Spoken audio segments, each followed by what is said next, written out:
Hello good evening to everyone, कैसे हो? I hope आप सभी लोग ठीक हो।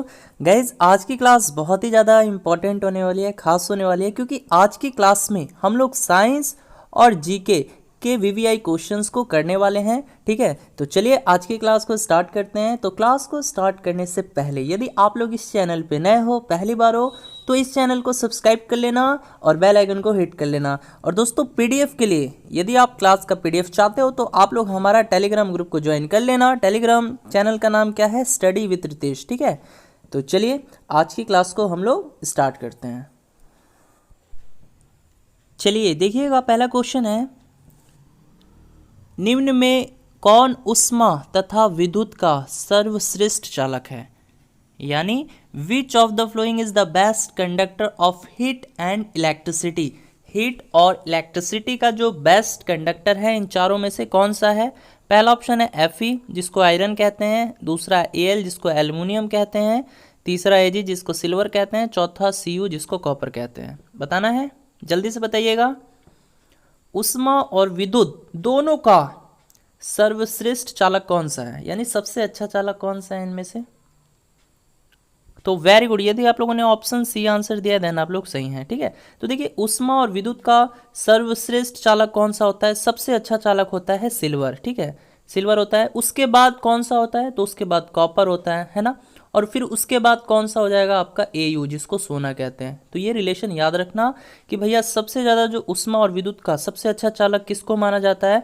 तो सिल्वर को, उसके बाद कॉपर को, और उसके बाद जो है सोना को, Au को। ठीक है, तो चलिए बढ़ते हैं नेक्स्ट क्वेश्चंस की तरफ।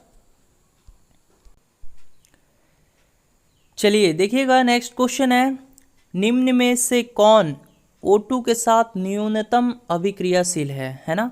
तो बताइए, which of the following is the least reactive with oxygen. तो ऑक्सीजन के साथ इसमें से कौन जो है सबसे कम अभिक्रियाशील करता है, सबसे कम अभिक्रियाशील करेगा? बताइए तो। Copper, Fe, Zn, Mg। बताइए, बताना है सभी बच्चों को। ऑक्सीजन के साथ न्यूनतम अभिक्रियाशील है, जल्दी से बताइए आंसर। ऑक्सीजन के साथ न्यूनतम अभिक्रियाशील है। तो वेरी गुड, यदि आप लोगों ने आंसर ऑप्शन ए दिया है कॉपर, देन आप लोग सही हो। ठीक है, तो कॉपर जो है ऑक्सीजन के साथ न्यूनतम अभिक्रियाशील है। ठीक है, बहुत ही कम अभिक्रिया करती है ये। ओके, तो अब देखिए क्वेश्चन ये पूछ लेता है आपके एग्जाम में, क्यूप्राइट। क्यूप्राइट किसका अयस्क होता है? आप लोग बता सकते हो। क्यूप्राइट, क्यूप्राइट किसका अयस्क होता है? जिसका रासायनिक फॉर्मूला क्या होता है?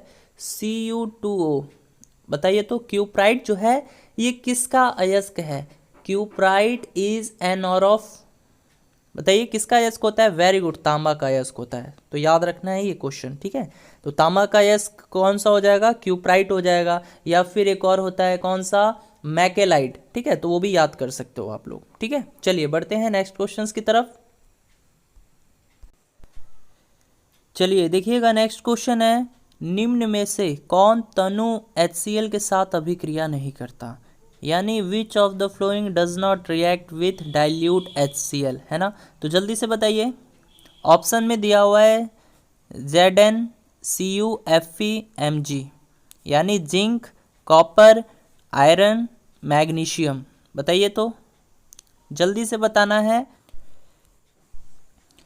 तो वेरी गुड, यदि आप लोगों ने आंसर ऑप्शन बी दिया है देन आप लोग सही हैं। तो कॉपर जो है ना ये HCl के साथ रिएक्शन नहीं करता, है ना। और बाकी के जो तीन ऑप्शन है, यानी पहला ऑप्शन क्या है आपका? जिंक है।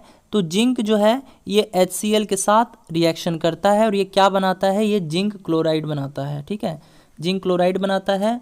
और कौन सी गैस उत्पन्न होती है? हाइड्रोजन गैस उत्पन्न होती है। ठीक है, तो ये आपको याद रखना है। ठीक है, देखो इक्वेशन जो है ये बैलेंस नहीं है, बट आपको याद रखना है, जिंक HCl के साथ रिएक्शन करेगा तो क्या बनाएगा? जिंक क्लोराइड बनाएगा और हाइड्रोजन गैस जो है प्रोड्यूस होगी। इसी तरह Fe के बारे में देखिए, यानी आयरन। तो आयरन भी जो है HCl के साथ रिएक्शन करेगा और ये क्या बनाएगा? आयरन क्लोराइड बनाएगा, है ना। आयरन क्लोराइड बनाएगा और कौन सी गैस उत्पन्न होगी? तो यहाँ पर भी H2 गैस उत्पन्न होगी। ठीक है, इसी तरह मैग्नीशियम भी यही है ना। मैग्नीशियम भी HCl के साथ रिएक्शन करेगा तो ये क्या बनाएगा, मैग्नीशियम क्लोराइड बनाएगा और हाइड्रोजन गैस रिलीज होगी। ठीक है, तो आपको ये याद रखना है। लेकिन हाँ, कॉपर जो है ये रिएक्शन नहीं करता है HCl के साथ। ओके, तो याद रखना है आपको। चलिए बढ़ते हैं नेक्स्ट क्वेश्चंस की तरफ। यदि क्लास अच्छी लग रही हो तो इस क्लास को लाइक जरूर दे देना। चलिए नेक्स्ट क्वेश्चन है, देखिए ये जितने भी क्वेश्चन मैं करवा रहा हूँ सब आपके पैरामेडिकल के प्रीवियस ईयर के क्वेश्चन है ना, और क्वेश्चन रिपीट भी होता है, बहुत से क्वेश्चन रिपीट भी हुए हैं पैरामेडिकल एग्जाम्स में। तो मैं जितने भी क्वेश्चन करवा रहा हूँ आप लोग सबको अच्छे से याद कर लेना। ठीक है, चलिए निम्न में से कौन सा एक बहुलक एक पॉलीएमाइड है, निम्न में से कौन सा बहुलक एक पॉलीएमाइड है, यानी which of the flowing polymers is a polyamide. जल्दी से बताइएगा आंसर क्या होगा इस क्वेश्चन का। जल्दी से इस क्वेश्चन का आंसर बताओगे तो एक प्यारा सा सॉन्ग सुनाएंगे आप सभी लोगों के लिए। बताइए तो जल्दी से। अच्छा देखो सॉन्ग के नाम पे कितना जल्दी जल्दी आंसर दे रहे हो, है ना। चलिए कोई नहीं, सुना देंगे आप सभी बच्चों के लिए, है ना। तो वेरी गुड, यदि आप लोगों ने आंसर ऑप्शन ए दिया है देन आप लोग सही हो, है ना। तो कौन सा बहुलक एक पॉलीएमाइड है, तो नायलॉन। ठीक है, अब ये नायलॉन क्या है, तो नायलॉन एक सिंथेटिक फाइबर है जो पेट्रोलियम, कोयला और कृषि उत्पादों के रासायनिक उत्पादों द्वारा बनाया जाता है। ठीक है, अब नायलॉन का उत्पादन करने के लिए जितनी भी लाई गई सामग्रियां होती हैं उपयोग में, उसी को हम लोग क्या कहते हैं, पॉलीएमाइड्स कहते हैं। ठीक है, तो आपको याद रखना है कि कौन सा बहुलक पॉलीएमाइड है, तो नाइलॉन है। ओके, चलिए तो ऑप्शन ए जो है आपका राइट आंसर हो जाएगा। चलिए बढ़ते हैं नेक्स्ट क्वेश्चंस की तरफ। अच्छा गाना सुन लीजिए। अश्कों में है यादें तेरी, भीगी भीगी रातें मेरी, गुम है कहीं राहें तेरी, मैं तेरे इश्क में गुमराह हुआ, मैं तेरे इश्क में गुमराह हुआ, मैं वो जान जिसका तेरे बिन ना कोई आसमां, मैं वो जान जिसका बिन तेरे। तो कैसी लगी सॉन्ग, यदि सॉन्ग अच्छी लगी हो तो एक बार ताली बजा दीजिए। ओके, तो चलिए बढ़ते हैं नेक्स्ट क्वेश्चंस की तरफ। नेक्स्ट क्वेश्चन है, पेट्रोलियम गैस का मुख्य घटक है, बताना है पेट्रोलियम गैस जो है उसका मुख्य घटक यानी मेन कंपोनेंट कौन सा है, बताइए। देखिए पहला ऑप्शन है CH2 डबल बॉन्ड CH2, दूसरा ऑप्शन है CH3 सिंगल बॉन्ड CH3, तीसरा ऑप्शन है C4H10, चौथा ऑप्शन है CH4। जल्दी से बताइए। तो वेरी गुड, यदि आप लोग आंसर ऑप्शन सी दे रहे हैं देन आप लोग सही हैं, है ना। तो पेट्रोलियम गैस का जो मुख्य घटक है वो क्या है, C4H10 है। इसको क्या कहा जाता है, इसको ब्यूटेन कहा जाता है। ठीक है, ब्यूटेन। ठीक है, तो main component of petroleum gas is butane. Okay, अब देखिए ये जो फर्स्ट ऑप्शन है पहला CH2 डबल बॉन्ड CH2, इसे क्या कहा जाता है, यानी इसका जो रासायनिक नाम है वो क्या है, इसका रासायनिक नाम है एसिटिलीन, एसिटिलीन कहते हैं इसको। ठीक है, या फिर इसको इथिन भी कह सकते हो आप लोग, इथिन। ठीक है, अब देखो एसिटिलीन से रिलेटेड एक क्वेश्चन पूछता है कि भाई गैस वेल्डिंग में किस गैस का प्रयोग किया जाता है, बता सकते हो आप लोग। गैस वेल्डिंग में किस गैस का प्रयोग किया जाता है, वेरी गुड, कौन सी गैस का प्रयोग किया जाता है, तो एसिटिलीन गैस का ही प्रयोग किया जाता है। ठीक है, हाँ अब देखिए CH3 सिंगल बॉन्ड CH3, इसका रासायनिक नाम क्या होता है, तो इसका रासायनिक नाम ईथेन होता है। ठीक है, ईथेन। अब देखते हैं ये लास्ट ऑप्शन जो है CH4, तो CH4 को क्या कहते हैं, मीथेन कहते हैं, है ना। हाँ, इसको क्या कहते हैं हम लोग, बायोगैस कहते हैं। अगर पूछा जाए ना कि गोबर गैस का मुख्य घटक कौन सा है, बायोगैस का मुख्य घटक कौन सा है, तो वो मीथेन ही होगा। ठीक है, तो याद कर लेना इसको, प्रश्न पूछा जा सकता है कि भाई बायोगैस या फिर गोबर गैस का मुख्य घटक कौन सा होता है, तो मीथेन होता है का मुख्य घटक। ठीक है, चलो बढ़ते हैं नेक्स्ट क्वेश्चंस की तरफ। चलिए देखिएगा, नेक्स्ट क्वेश्चन है, एस की गर्म सांद्र HNO3 से अभिक्रिया कराने पर निम्न गैस बनती है। यानी सल्फर जब HNO3 के साथ रिएक्शन करेगा तो ये भाई कौन सी गैस बनाएगा, बता सकते हो आप लोग। यानी एस की गर्म सांद्र HNO3 से क्रिया कराने पर निम्न में से कौन सी गैस बनती है, बताइए। SO2, SO3, NO, NO2, जल्दी से बताइए। तो वेरी गुड, यदि आप लोग आंसर ऑप्शन डी दे रहे हैं देन आप लोग सही हैं, है ना, यानी नाइट्रोजन डाइऑक्साइड। ठीक है, देखिए देखिए क्वेश्चन में क्या कहा गया है कि जब सल्फर HNO3 यानी सल्फर जब नाइट्रिक अम्ल के साथ रिएक्शन करेगा तो ये क्या बनाएगा, तो आपको मालूम होना चाहिए ये H2SO4 बनाता है यानी सल्फ्यूरिक अम्ल बनाता है, और NO2 गैस बनाता है और वाटर बनाता है। ठीक है, ठीक है, तो आप ही बताओ, जब मैंने रिएक्शन करवाया सल्फर को नाइट्रिक अम्ल के साथ तो ये क्या बनाया, तो सबसे पहले सल्फ्यूरिक अम्ल बनाया, उसके बाद नाइट्रोजन गैस बनाया, है ना, और उसके बाद जल बनाया, है ना, यानी वाटर।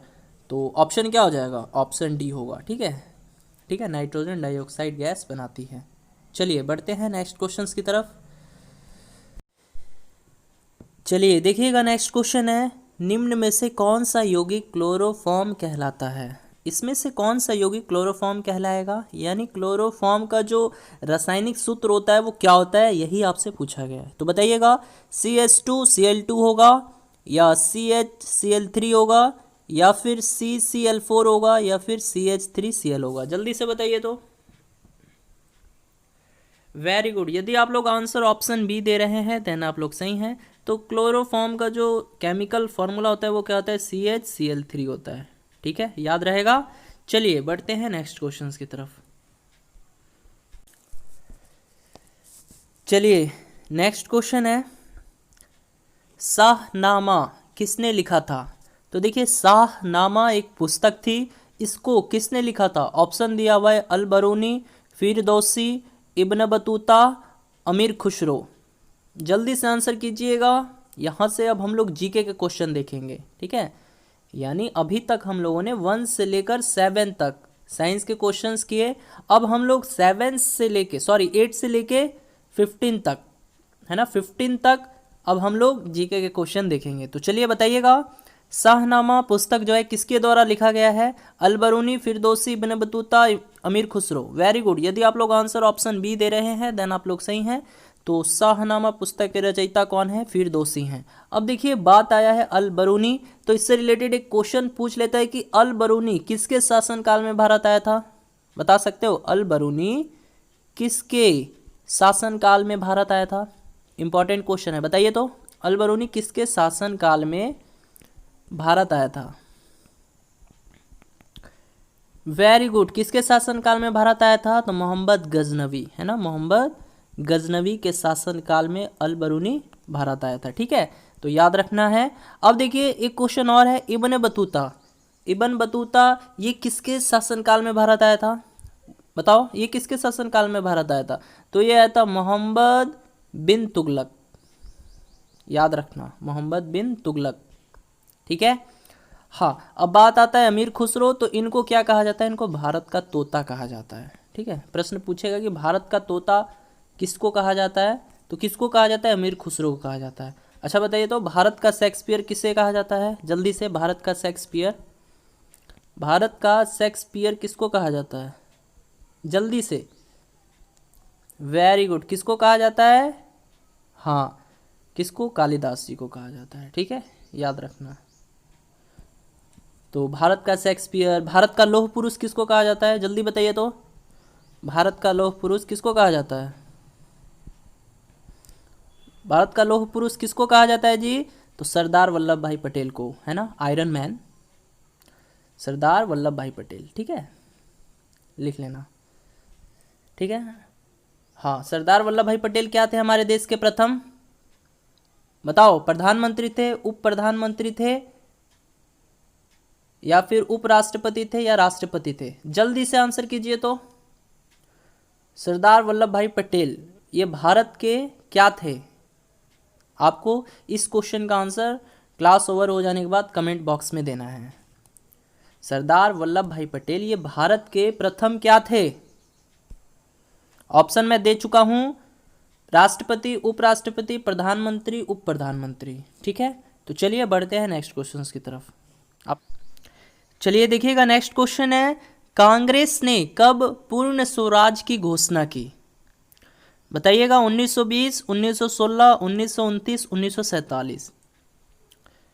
जल्दी आंसर कीजिए, सभी बच्चे आंसर करें। Very good. तो यदि आप लोग ऑप्शन सी आंसर दे रहे हैं देन आप लोग सही हैं, है ना। तो देखिए 31 दिसंबर 1929 को कांग्रेस के लाहौर अधिवेशन में जवाहरलाल नेहरू की अध्यक्षता में प्रस्ताव जो है पारित किया गया था, यानी भारत के लिए पूर्ण स्वराज की घोषणा की गई थी। ठीक है, तो कब किया गया था? 31 दिसंबर 1929 को। तो ऑप्शन सी जो है आपका राइट आंसर हो जाएगा। चलिए बढ़ते हैं नेक्स्ट क्वेश्चंस की तरफ। चलिए एक क्वेश्चन आप लोग के लिए और रहा होमवर्क में, यानी जब क्लास ओवर हो जाएगा तो आपको बताना होगा, कांग्रेस के प्रथम अध्यक्ष कौन थे? कांग्रेस के प्रथम अध्यक्ष कौन थे? ये आपको क्लास ओवर हो जाने के बाद कमेंट सेक्शन में आंसर देना है। कांग्रेस के प्रथम अध्यक्ष कौन थे? भारतीय कांग्रेस कर देना। भारतीय कांग्रेस के प्रथम अध्यक्ष कौन थे? ठीक है, भारतीय कांग्रेस के प्रथम अध्यक्ष कौन थे? चलिए बढ़ते हैं नेक्स्ट क्वेश्चन की तरफ। चलिए बताइएगा, नेक्स्ट क्वेश्चन है, भारत के उच्चतम न्यायालय ने कब से कार्य आरंभ किया? यानी भारत का जो सुप्रीम कोर्ट है उसकी स्थापना कब हुई? भारत के सुप्रीम कोर्ट ने कार्य कब से आरंभ किया, दैट मीन्स स्थापना कब हुई? तो बताइए, 1950, 1948, 1952, 1962। जल्दी से बताना है। वेरी गुड, है ना। तो यदि आप लोग आंसर ऑप्शन ए दे रहे हो देन आप लोग सही हो, है ना। तो देखिए भारत के उच्चतम न्यायालय ने 28 जनवरी 1950 से कार्य जो है प्रारंभ कर दिया, है ना। यानी बोल सकते हो गणतंत्र दिवस के 2 दिन बाद से कार्य करना प्रारंभ कर दिया। ठीक है, तो आपसे पूछा जाए कि भारत के उच्चतम न्यायालय की स्थापना कब हुई, तो 1950 ही आंसर देना। तो ऑप्शन ए जो है आपका राइट आंसर हो जाए। चलिए एक क्वेश्चन और बताइए, तो आप लोग एक क्वेश्चन आप सभी को बताना है। बताइए, वर्तमान में उच्चतम न्यायालय में न्यायाधीशों की संख्या कुल कितनी है? प्रेजेंट टाइम में, वर्तमान समय में उच्चतम न्यायालय में न्यायाधीशों की संख्या कुल कितनी है? जल्दी से बताइए। वर्तमान समय में उच्चतम न्यायालय यानी सुप्रीम कोर्ट में कुल न्यायाधीशों की संख्या कितनी है जी? कुल न्यायाधीशों की संख्या कितनी है बताइए। वेरी गुड, कितनी है जी? 34 है। ठीक है, जिसमें से एक जो है मुख्य न्यायाधीश है और 33 अन्य न्यायाधीश हैं। ठीक है, तो चीफ जस्टिस जो है वो एक ही हैं, आप सभी को मालूम है, और 33 जो है वो अन्य न्यायाधीश हैं। चलिए बताइए, तो वर्तमान समय में चीफ जस्टिस कौन है? भारत के चीफ जस्टिस यानी भारत के मुख्य न्यायाधीश वर्तमान समय में कौन है? वर्तमान समय में भारत के मुख्य न्यायाधीश कौन है? तो चलिए इस क्वेश्चन का आंसर आप लोग कमेंट बॉक्स में दीजिएगा। ठीक है, तो देखो 3 क्वेश्चन मैं दे चुका आप लोग को, 3 क्वेश्चन मैं आप लोग को दे दिया, ये तीसरा क्वेश्चन है। तो जितने भी क्वेश्चन दे रहा हूँ, अगर आप लोग अच्छे तरीके से प्रॉपर तरीके से आंसर दोगे, है ना, और मेरे जितने भी पूछे गए हर एक प्रश्न का जवाब दोगे और अच्छे से पढ़ोगे, तो आपका जीके बहुत अच्छा हो जाएगा। यकीन मानो बहुत अच्छा हो जाएगा आप लोग का जीके। 20 क्वेश्चन पूछा जाता है ना आपके परीक्षा में, तो 20 में 20 तो नहीं कर पाओगे, लेकिन हाँ 15 जो है करके आ जाओगे, इतना मैं गारंटी दे देता हूँ। लेकिन कब? जब आप लोग मेरा पढ़ाया हुआ अच्छे से रिवीजन करते हो, उस पर मेहनत करते हो, याद करते हो, तभी ये सब पॉसिबल हो पाएगा। ठीक है, तो भारत का मुख्य न्यायाधीश कौन है, इसका भी आंसर आपको क्लास ओवर हो जाने के बाद कमेंट सेक्शन में आंसर देना है। चलिए बढ़ते हैं नेक्स्ट क्वेश्चंस की तरफ। चलिए नेक्स्ट क्वेश्चन है, संसद द्वारा मतदान की उम्र को 21 से 18 वर्ष तक घटा दिया गया, तो ये कब किया गया? ऐसा क्वेश्चन में पूछा गया। यानी देखो, संसद के द्वारा मतदान यानी वोटिंग की उम्र को 21 वर्ष से घटाकर कितना कर दिया गया, 18 वर्ष कर दिया गया। तो ये कब किया गया? देखो पहले क्या हुआ करता था कि जो मतदान जो लोग दे सकते थे कम से कम उनकी आयु 21 वर्ष होनी चाहिए। पहले का बात मैं बता रहा हूँ, यानी मतदान की आयु पहले कितनी थी, 21 वर्ष। यानी 21 वर्ष से जो भी नीचे का व्यक्ति है वो वोट नहीं कर सकता था पहले, ठीक है। लेकिन ये चीज़ जो है 21 वर्ष से घटाकर 18 वर्ष कर दी गई बाद में। तो ये कब किया गया बताओ? मतदान की उम्र 21 वर्ष से घटाकर 18 वर्ष कर दिया गया है। तो ये कब किया गया? वेरी गुड, ये किया गया था आपका, बताइए, 1988 में किया गया था। लेकिन यहाँ पे 1979 दिया है, 1988 में किया गया था। एक काम कीजिए, आप लोग इसको काट के 1988 कर लीजिए, ठीक है। 1988 में किया गया था, ठीक है। हाँ, और ये संविधान के किस संशोधन के तहत किया गया था, बता सकते हैं आप लोग? ये संविधान का कौन सा संशोधन था? यानी संसद ने 1988 में 62वें संविधान संशोधन के तहत मतदान की आयु 21 वर्ष से घटाकर कितनी कर दी, 18 वर्ष कर दी। तो याद रहेगा ये क्वेश्चन, इंपॉर्टेंट क्वेश्चन है, आप लोग ये भी याद रखना, ठीक है। अभी तक तो आपसे ये पूछा गया है कि कब किया गया, यानी किस वर्ष किया गया था। तो 21 वर्ष किया गया था, 1988 में किया गया था। यानी मतदान की आयु 21 वर्ष से घटाकर 18 वर्ष कर दिया गया था, 1988 में किया गया था। लेकिन ये किस संविधान संशोधन के तहत किया गया था? तो 62वें, ठीक है। चलिए बढ़ते हैं नेक्स्ट क्वेश्चन की तरफ।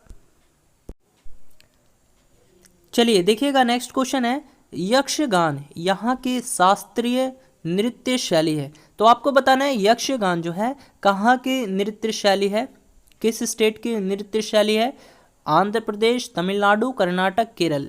जल्दी से आंसर कीजिएगा प्यारे बच्चों, जल्दी से, शाबाश, वेरी गुड। तो यदि आप लोग आंसर ऑप्शन सी दे रहे हैं कर्नाटक, देन आप लोग सही हैं। तो यक्षगान कहाँ की नृत्य शैली है? कर्नाटक की, ठीक है।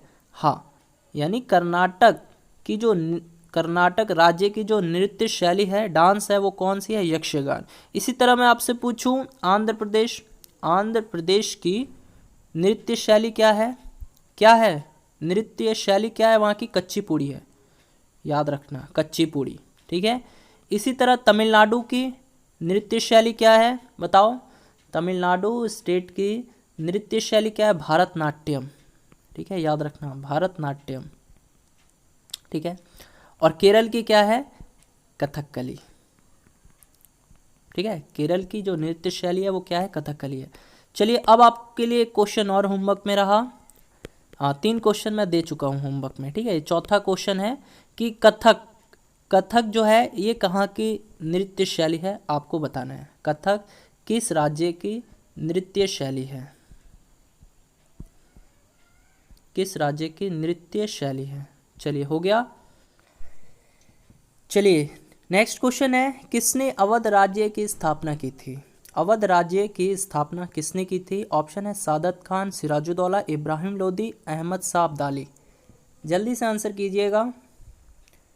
अवध राज्य की स्थापना की थी, किसने की थी? Very good. यदि आप लोग आंसर ऑप्शन ए दे रहे हैं सादत खान, देन आप लोग ठीक है ना? तो हाँ, सभी बच्चों का सही है।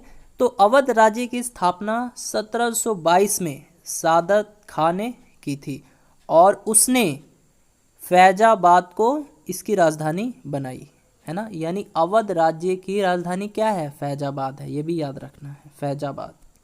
ओके, तो चलिए बढ़ते हैं नेक्स्ट क्वेश्चन की तरफ। चलिए देखिएगा, नेक्स्ट क्वेश्चन है, वर्षा जल संग्रहण इनके लिए लाभदायक है। तो आपको बताना है कि वर्षा जल संग्रहण है वो किस चीज़ के लिए लाभदायक होता है? सिंचाई, कृषि, जल विद्युत शक्ति का उत्पादन या भूमिगत जल स्तर में सुधार। जल्दी बताइए। Very good. यदि आप लोग आंसर ऑप्शन ए दे रहे हैं देन आप लोग सही हैं, है ना। तो सिंचाई होगा। तो वर्षा जल संग्रहण जो है सिंचाई के लिए लाभदायक होता है, तो ऑप्शन ए करेक्ट हो जाएगा। चलिए बढ़ते हैं नेक्स्ट क्वेश्चन की तरफ। चलिए देखिएगा, नेक्स्ट क्वेश्चन है, दिए गए सागरों में से विश्व का सबसे अधिक लवणता युक्त सागर है। यानी आपको बताना है कि विश्व का सबसे अधिक लवण वाला सागर कौन सा है, यानी जिसमें सबसे ज़्यादा नमक है, लवण है, वो कौन सा सागर है? ऑप्शन है भूमध्य सागर, काला सागर, अंडमान सागर, लाल सागर। आंसर कीजिएगा जल्दी से, जल्दी से सभी बच्चे आंसर करें। तो वेरी गुड, यदि आप लोगों ने आंसर ऑप्शन डी किया है देन आप लोग सही हैं, लाल सागर। ठीक है, चलिए एक क्वेश्चन बताइए तो, भूमध्य सागर और लाल सागर को मिलाने वाली नहर को क्या कहा जाता है? कौन सी नहर है जो भूमध्य सागर और लाल सागर को मिलाती है? ये क्वेश्चन पूछा गया है आपके पैरामेडिकल में। बताओ, भूमध्य सागर और लाल सागर को मिलाने वाली नहर जो है वो कौन सी है? भूमध्य सागर को लाल सागर से मिला देगी वो नहर कौन सी है? वेरी गुड, स्वेज नहर। स्वेज नहर कहते हैं उसको, कैनाल। ठीक है, स्वेज नहर। ओके, तो चलिए आज की क्लास में इतना ही, मिलते हैं नेक्स्ट क्लास में। यदि क्लास अच्छी लगी हो तो क्लास को लाइक दे देना। ठीक है, चलिए बाय बाय, गुड नाइट।